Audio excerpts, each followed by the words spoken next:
ভারত বনাম ইংল্যান্ডের টেস্ট চলাকালীন হঠাৎ দেখা গেল দুই দলের ক্রিকেটারদের হাতে কালো আর্মব্যান্ড। এটা শুধু একটা ফ্যাশন নয়, এর পিছনে লুকিয়েছে গভীর শ্রদ্ধা, হারানোর ব্যথা এবং স্মৃতিময় এক কিংবদন্তির গল্প। বন্ধুরা, আজকের এই ভিডিওতে আমরা কথা বলবো কে ছিলেন লেট নস, কেন তার সম্মানে মাথা নিচু করলো গোটা ক্রিকেট দুনিয়া, সেটা সম্পর্কে বিস্তারিত জানবো আজকের ভিডিওতে। আজ আমরা বলবো এমন এক ক্রিকেটারের গল্প যার বিদায়ে ইংল্যান্ড এবং ভারতের ক্রিকেটাররা একসঙ্গে নতমস্তকে তাকে সম্মান জানালেন। ভিডিও একদম শুরু থেকে শেষ পর্যন্ত দেখুন, কারণ এটা শুধু একজন খেলোয়াড় নয়, একটা সময়ের একটা আবেগের গল্প। এটা বুধবার এডজবেস্টারে ভারত বনাম ইংল্যান্ডের দ্বিতীয় টেস্ট শুরু হয়। খেলা শুরু হতেই ক্যামেরায় ধরা পড়ে এক দৃশ্য।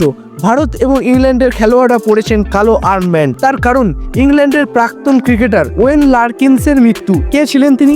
তিনি 1979 থেকে 1991 সাল পর্যন্ত ইংল্যান্ডের হয়ে খেলেছেন। 13টি টেস্ট, 25টি ওয়ানডে এবং টেস্টে 25টি ইনিংসে করেছেন 493 রান। ওডিআই করেছেন 591 রান। রয়েছে একটি সেঞ্চুরিও। কিন্তু তার আসল পরিচয় হয়ে ওঠে তার ঘরোয়া ক্রিকেটে। তিনি 70-80-র দশকে একজন ভয়ানক ওপেনার হিসেবে হয়ে উঠেছিলেন নিজে। 1979 সালের ওয়ানডে বিশ্বকাপে ইংল্যান্ডের দলে তিনি ছিলেন। তার ব্যাটিং ছিল আগ্রাসী, আত্মবিশ্বাসী এবং প্রতিরক্ষার জন্য ভয়ঙ্কর। তাই তার প্রয়াণে ইংল্যান্ড তথা ভারত উভয় দলই মাথা নিচু করে শ্রদ্ধা জানালেন তাকে।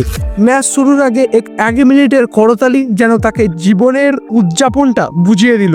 বন্ধুরা, ওয়েন লার্কিন্সের মতো ক্রিকেটাররা চলে গেলেও থেকে যায় আমাদের স্মৃতিতে তারা। এই ভিডিওটি যদি তোমার মনে একটু সম্মানও ছুঁয়ে যেতে পারে, তাহলে অবশ্যই ভিডিওটি লাইক করে তার প্রতি একটা সম্মান জানিয়ে দাও। আর কমেন্টে জানাও তুমি তাকে আগে তার সম্পর্কে কিছু জানতে কিনা। আর বন্ধুরা, এরকম অজানা ক্রিকেট রিলেটেড তথ্য জানতে অবশ্যই আমাদের চ্যানেলটি সাবস্ক্রাইব করে আমাদের পাশে থাকুন, কারণ আমরা নিয়ে আসি শুধু একটা ক্রিকেটের আপডেট নয়, তার ভিতরে একটা ইমোশনাল কাহিনীও, যেটা তোমাদেরকে মন থেকে অনেকটা ইমোশনালি কানেক্ট করতে সাহায্য করে আমাদের সঙ্গে। তাহলে বন্ধুরা, আজকের জন্য এই পর্যন্তই। ফিরে আসছি খুব শীঘ্রই নতুন কোনো ভিডিও নিয়ে। ততক্ষণের জন্য তোমরা যদি কোনো ক্রিকেট নিয়ে আপডেটেড পেতে চাও, তাহলে অবশ্যই ডেসক্রিপশন বক্সে থাকা লিঙ্কে ক্লিক করে আমাদের টেলিগ্রাম চ্যানেল, হোয়াটসঅ্যাপ চ্যানেল এবং ফেসবুক পেজে যোগ হয়ে যাও, যেখানে তোমরা ক্রিকেট রিলেটেড আপডেট পেয়ে যাবে। তাই সেখানে যোগ হতে ভুলো না। তাহলে বন্ধুরা, ফিরে আসছি খুব শীঘ্রই। ততক্ষণের জন্য জয় হিন্দ, জয় ভারত।